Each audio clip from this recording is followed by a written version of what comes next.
Good morning. Thank you, Eric, for that kind introduction. Ladies and gentlemen, good morning. It's my honor to introduce a great American patriot. I'm proud to know Jack Keane, whose life is a role model for all of us, our children, and yes, our grandchildren. He is a retired four-star general of the United States Army, former Vice Chief of the Army, Presidential Medal of Freedom recipient. He spent 37 years in the Army, serving our country, in Vietnam, Somalia, Haiti, Bosnia, Kosovo. We're fortunate today to talk with General Keane about what's happening around the world. But first, I'd like to ask you to describe what it's like to walk into the Oval Office to tell the President of the United States that his strategy, which has been in place for 4 years, was in trouble and needed to change now. Obviously, I'm talking about Bush 43 and your conversation with the President in late 2006. This was a hinge moment in the Iraq War. As our audience will well remember, the tide had turned. We were losing hundreds of soldiers per month. Iraq was in chaos, and the American people had turned against the war. My question is, had you ever had such a significant meeting with a U.S. president, and then especially in the Oval Office? And what was the strategy? What was the change you were recommending that was so consequential? Sure, thanks, Roger, and thank you for inviting me here today to be a part of this. And also thank you, Roger, for all the things that you do for America. And Roger supports the Institute of the Study of War, where I'm a chairman, and he supports our educational program where we take young people and literally try to turn them into people who are going to dedicate their life to national security. And Roger is a huge believer in that, and thank you for all you do for us. Yeah, that's a great question. The prelude to that is, as Roger indicates, 2006, we were losing the war. It was catastrophic. A new government was trying to take power in 2006 after an election in 2005. The enemy wanted to fracture that government before they got going. They wanted to create chaos in Baghdad, which they were successfully doing by blowing up a Shia mosque and provoking the Shias to come onto the streets to kill Sunnis. And when we tried to do something about that and clear out the death squads, while we were successful in doing that, and we would move on to another neighborhood, they just came right back in and were doing that. And the violence just was quadrupling. People were not going to market, children were not going to school, there were no government services, there were bodies laying in the street, and it was getting worse every single day. Testimony being provided by Secretary Rumsfeld and John Abizaid, the Central Command commander who oversaw the war as a four-star. They were defending that strategy before the Senate Armed Services Committee, and the committee was taking huge exception to it, saying the strategy is failing. So after I saw that, I realized that we were going to go off the cliff in Iraq. We were likely going to lose this war, and the implications in terms of encouraging our adversaries would be significant, and it would be a humiliating defeat for the United States military, to be sure. So I took it to myself to figure out what was wrong with the current strategy and are there any other options? And I concluded there was. I took that briefing one-on-one to Secretary Rumsfeld. I was a member of his policy board, took him through the details of it and my recommendations. And while I think I had some impact on him, and there was a sense of general resignation in his body language about what I was saying to him, he was not going to fire the generals and change the strategy, which is what I was suggesting. I took the same briefing to the chairman of the Joint Chiefs, General Peter Pace. While he was reluctant to do anything, he did put a task force together. They looked at the problem. They realized that we were losing, that the strategy was failing. But when he took it to the Joint Chiefs decided to maintain the status quo despite what I just said.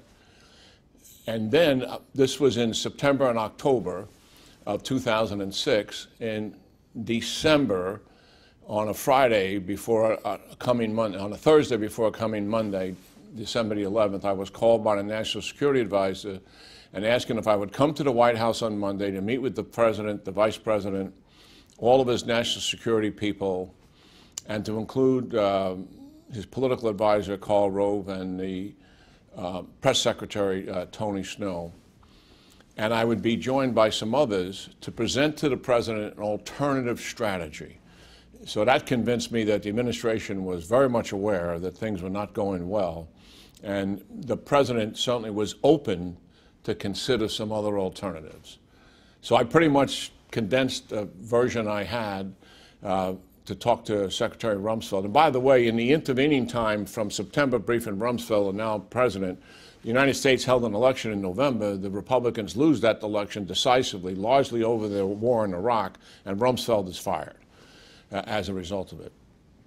So before going into that meeting, I called Newt Gingrich and told him what was going on. And I had shared the strategy with him and Paul Wolfowitz, who is the Deputy Secretary of Defense,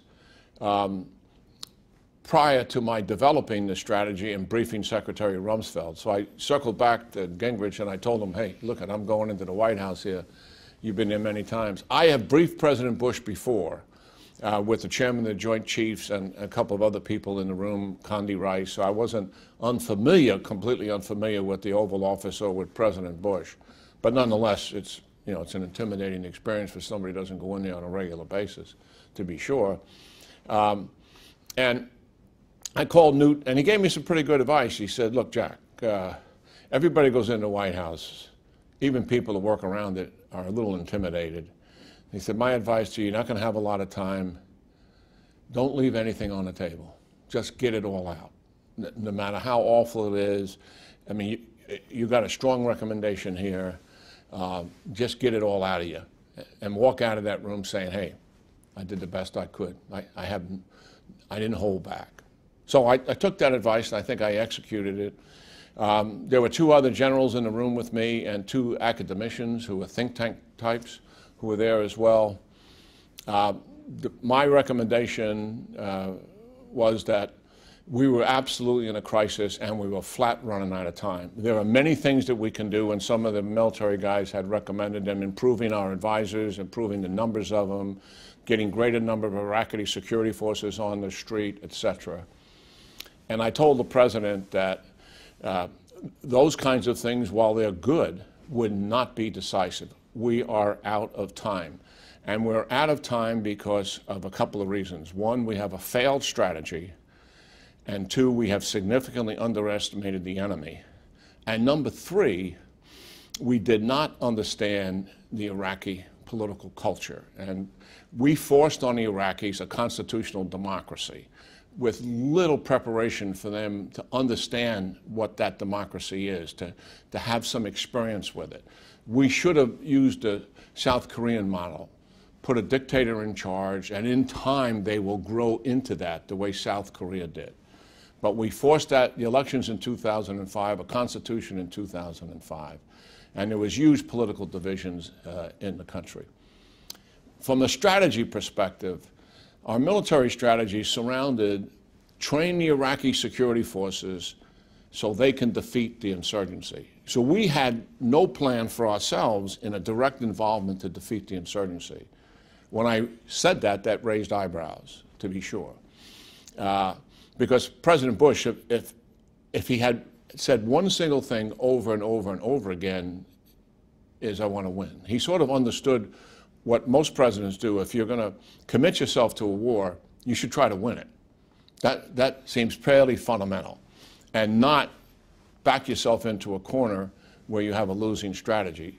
And if you understand military history, U.S. military history, a lot of times we've gotten off on the wrong foot. But because we're very adaptable as Americans, we can change, and change quite rapidly, even in conflict, and change the strategy. We did it in the Revolutionary War, Civil War certainly, a little bit less so in World War I, very much so in World War II, in the Pacific and in the Atlantic. And we also did it in the Vietnam War as well, when we got rid of General Westmoreland. So here we are again, strategy's not working.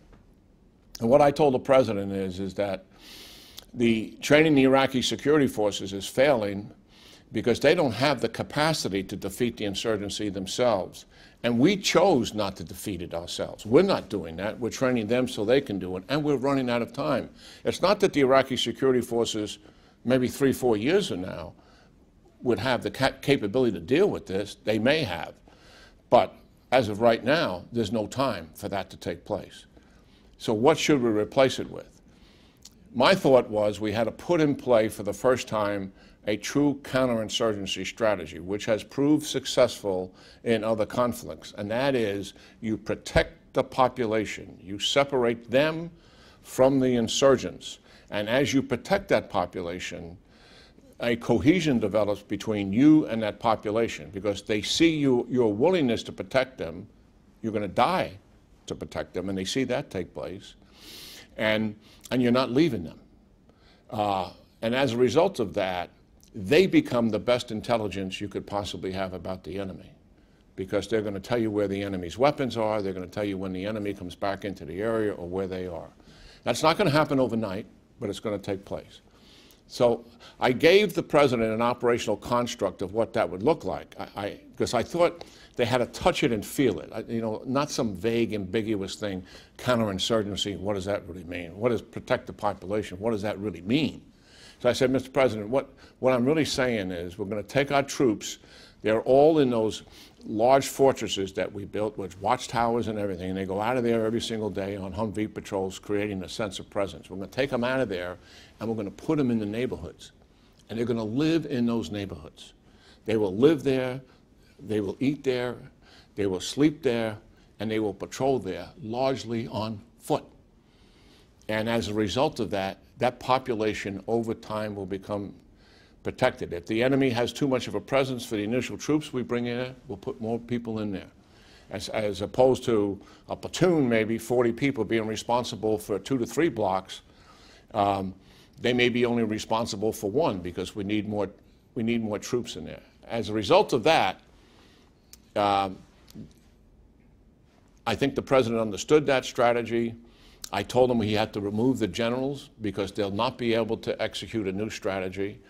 And I said, the last thing I said to him is that you have to hold the new generals accountable, and you have to have dialogue with them and let them demonstrate to you the successes and failures that they're having, so there's complete transparency between you and the leaders in combat.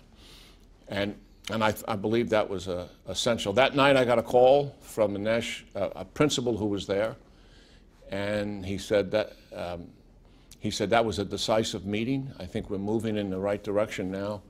He said, you did something that you don't see in the Oval Office very often. You provided some vision and some courage. The fear in Washington, and I believe in the administration, was palpable because they knew they were losing a war, and that was self-evident. The good news is they want to do something about it.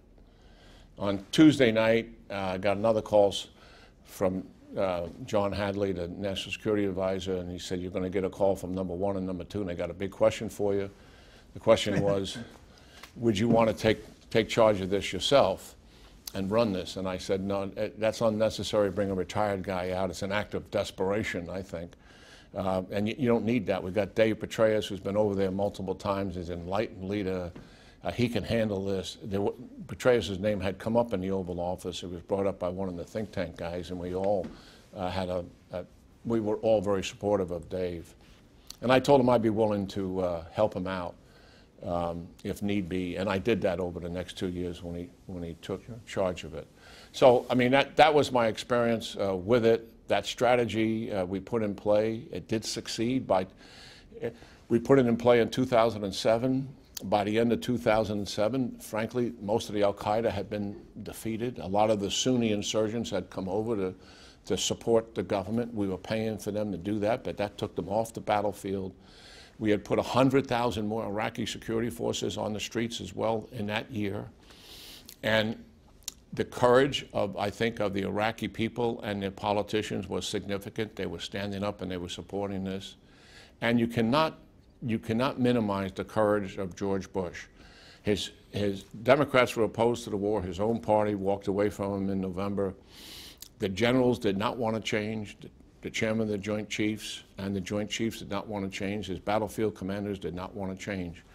he overruled all of them to change the strategy and put in place something he thought that could still win. Great. And by 2008, we defeated the Iranian-backed Shia militia, and by the end of 2008, the level of violence had gone down 90%. It's a great story. Well, it's a story of leadership. Yeah. Leadership and ideas. Yeah, very much so. So let me get to question 2. There's a view by many political leaders and scholars that the Middle East is less relevant to our national security thanks to fracking, energy efficiency, and the American people are tired of endless Middle East wars. A significant majority of Americans believe we should bring home all of our troops from the Middle East. There's a countervailing argument that says the Middle East is a crucial theater for our rivalry with Iran and Beijing, and withdrawing the small number of troops we have from the region would be a gift to our adversaries. My question for you is, first, which side of the argument do you come down on? And if we have so few troops left in the Middle East, how can we be much of a deterrent to Iran? Yeah, that's a great question. I do believe the Middle East is a vital national interest to the United States, and here's why. Despite energy independence, thank God, that the United States has finally achieved, the Middle East, which we were dependent on for oil, as we all know, for so many years, the global economy is dependent on the flow of oil out of the Middle East. About 55% of it is. So any disruption, significant disruption of the flow of oil and its effect on the global economy, and how that would begin to tank the global economy, would have huge impact on the United States. The second thing is destabilizing the Middle East, and what Iran is attempting to do is dominate and control the Middle East, not only at the expense of our national interest, but particularly at the expense of our allies. One of our foremost allies, the only democracy in the Middle East, is Israel. And we have, since 1948, have said that we would defend Israel. And the Iranians, every single year for 41 years, have said the same thing. They intend to spread the Islamic Revolution throughout the Middle East initially, dominate and control the Middle East, and destroy the state of Israel. They have said that every single year. And anybody that's out there rolling their eyes thinking that, well, that's not really true, I believe it, and most other observers who have been watching this for years believe what they are saying, because they have a tendency to do what they say. So that is a major threat, a major destabilizing factor. So enter the United States. Barack Obama, over 8 years, disengaged from the Middle East, pulled back from it, pulled back from the Egyptians as a result of the Arab Spring, pulled out of Iraq completely in 2011. When Gaddafi was deposed, he would not help. The new elected government, a moderate elected government, wanted assistance to develop a security force because he knew the radicals who helped depose Gaddafi would come for him. And we refused. We rejected that notion. So we were disengaging from the Middle East. And we got ISIS as a result of it, a failed state in Libya as a result of it. And then as the Obama administration is signing the nuclear deal in 2015 with Iran and the other states involved, Iranian-backed militia, Houthis, are toppling a regime in Yemen that's friendly to the United States. And we emergency exit with our embassy and emergency exit a military special operations base that we had in the region. So there's no doubt that we pulled back. Enter Trump. He comes in, looks at it. He has huge reticence about ever being involved in another war in the Middle East, does not want to do that, wants to end our participation in the Middle East. But at the same time, he comes to the conclusion, after he, I think, gained some appreciation for it, is that this is of vital interest. But, and this is the difference, I want the people in the region to do the heavy lifting here, no longer the United States. And that is why he took a number of options. One is to provide military assistance to our Arabs. Two, to strongly, unequivocally support the Israelis. Move the embassy to Jerusalem. Recognize the Golan Heights. And then other lesser issues that he did with the Israelis. Actually, the Arab, looking at that, and that's why I think the reaction to it was not very loud and not very persistent, is they acknowledged the United States' strong identification with Israel and its support for it. And then he told the Arabs this: I will stand with you against the #1 strategic threat in the region, which is Iran, and I've got your back. And that was absolutely solidified when he pulled out of the nuclear deal the following year, 2018, and then when he killed Qasem Soleimani. The Arabs knew that he did have their back. And so he was asking them to do more of the heavy lifting. That gave birth to the growing anti-Iranian Arab-Israeli coalition. And that is the future success in the region if this new administration backs it. It is the denominator for gaining and containing the Iranians, and also a reworked nuclear deal that improves the conditions than what we originally had in 2015. So I think that effort, yes, it minimizes less U.S. troop presence in the area, but it increases our diplomatic presence and our commitment to the Arabs and our commitment to the Israelis. And I believe as a result of that, we're playing a much stronger hand.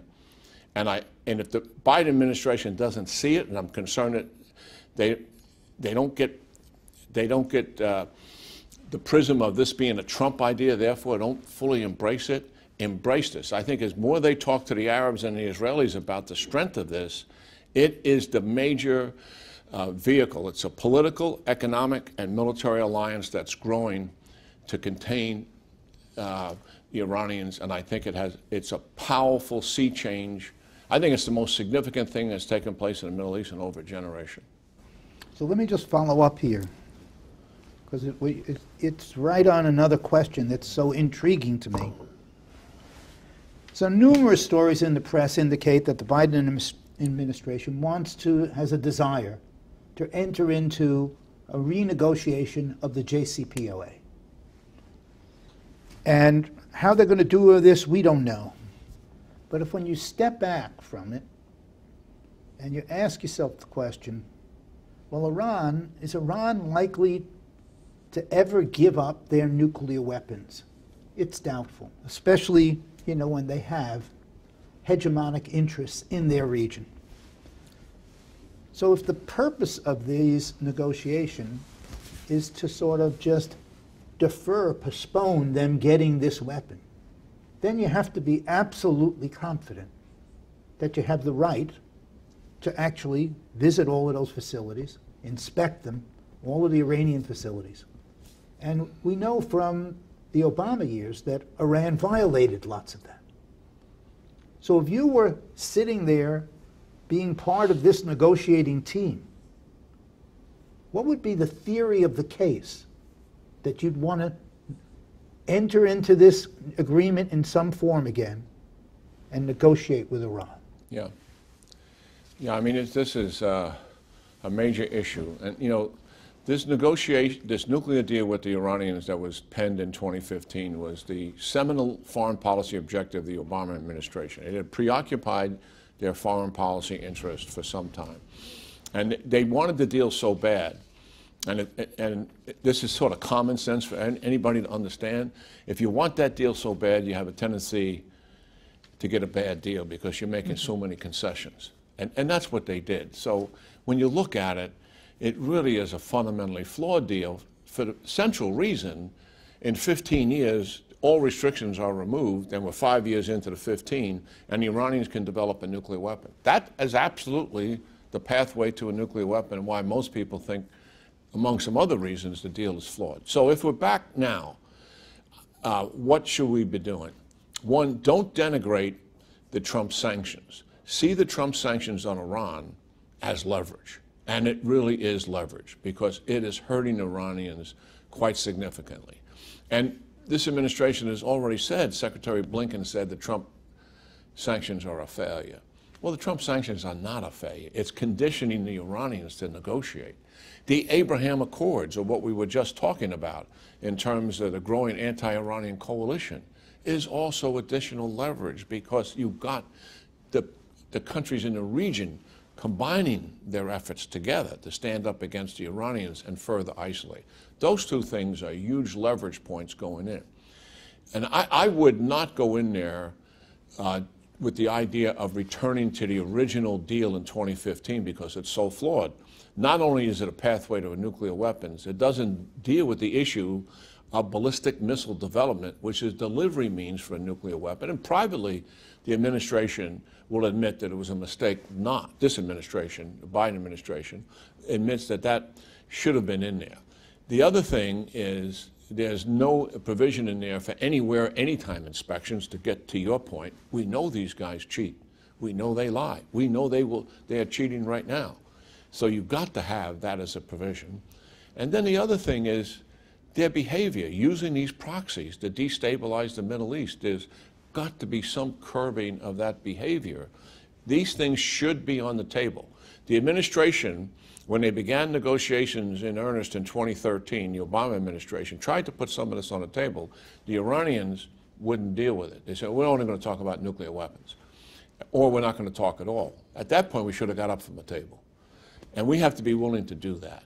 We've got the Iranians back on their heels a little bit here because of those Trump sanctions and also because of what has taken place geopolitically in the Middle East. We have leverage, and we should use that leverage to get a better deal. I'm concerned that this administration, who will be their negotiators, are pretty much the same negotiators that were in the Biden administration. Wendy Sherman was in charge of it.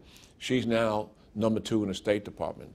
Anthony Blinken, who was a participant, not directly but indirectly, is the Secretary of State. The National Security Advisor, Jake Sullivan, smart as hell, good guy, he understands the world, complicated world out there.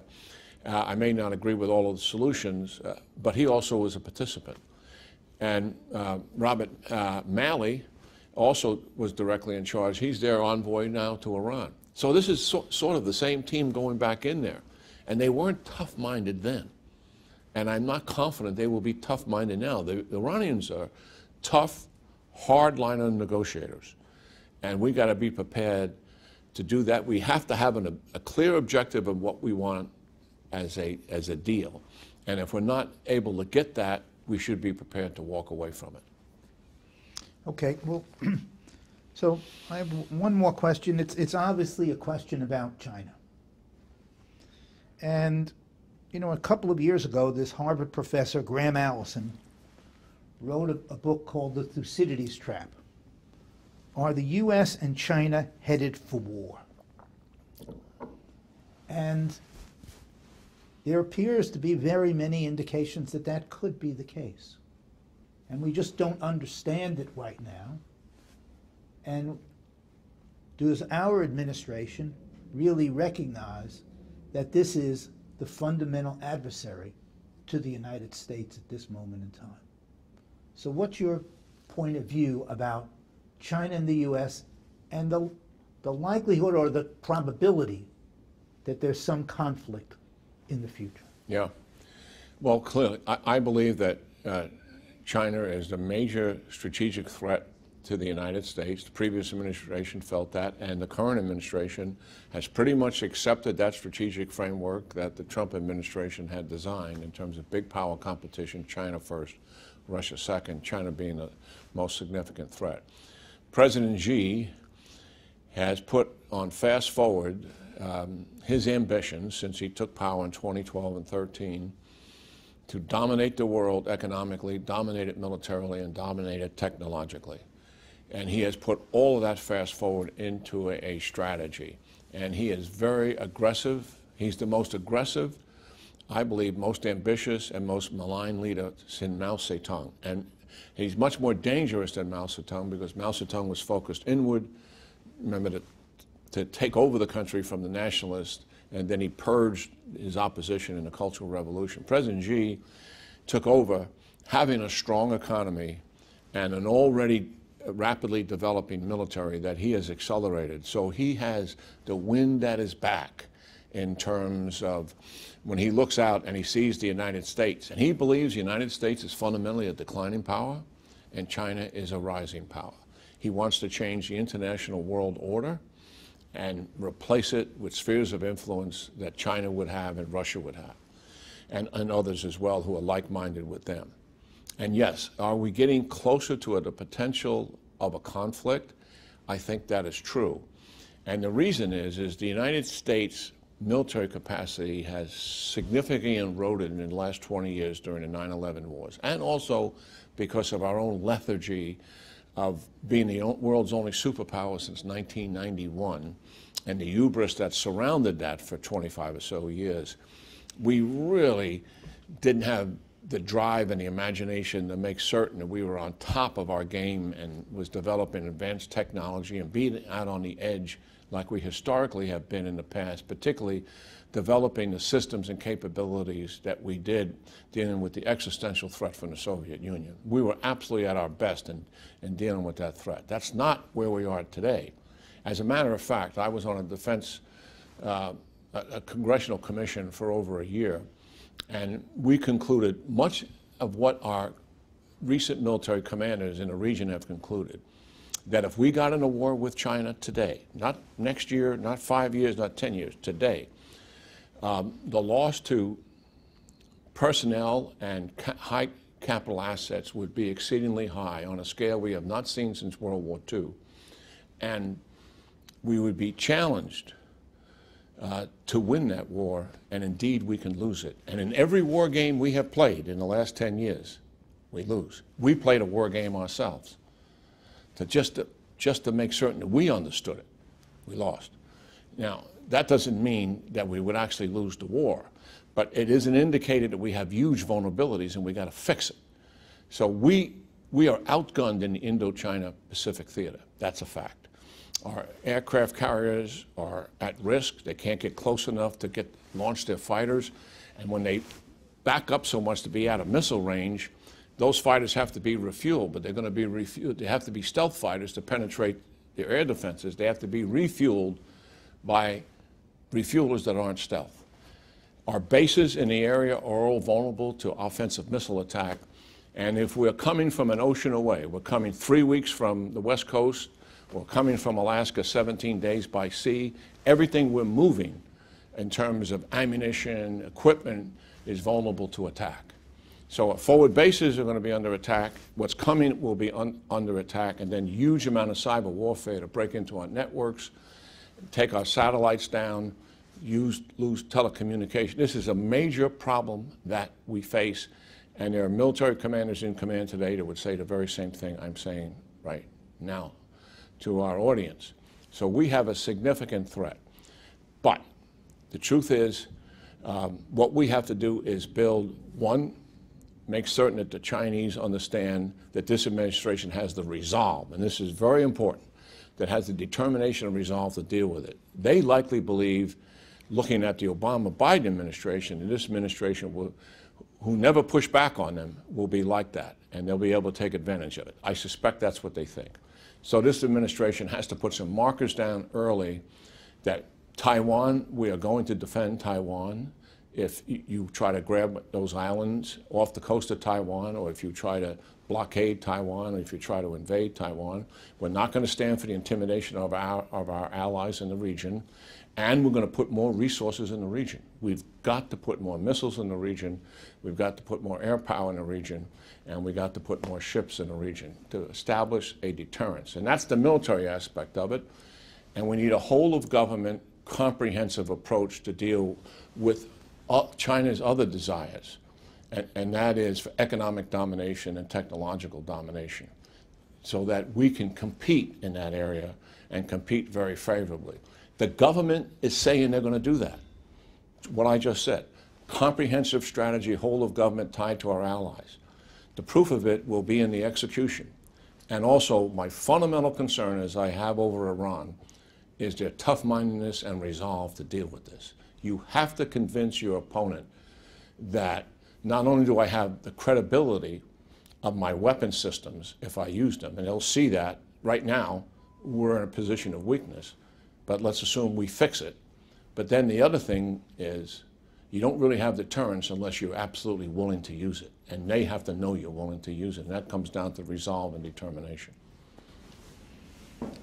General Keane, took my breath away here a little bit, but it's a great discussion. And I want to just, I wish everyone in our audience, all 2,000 of us, could stand up and applaud a great American patriot and a great friend of the Jewish Leadership Conference. General Keane, thank you. Yeah, thank you very much.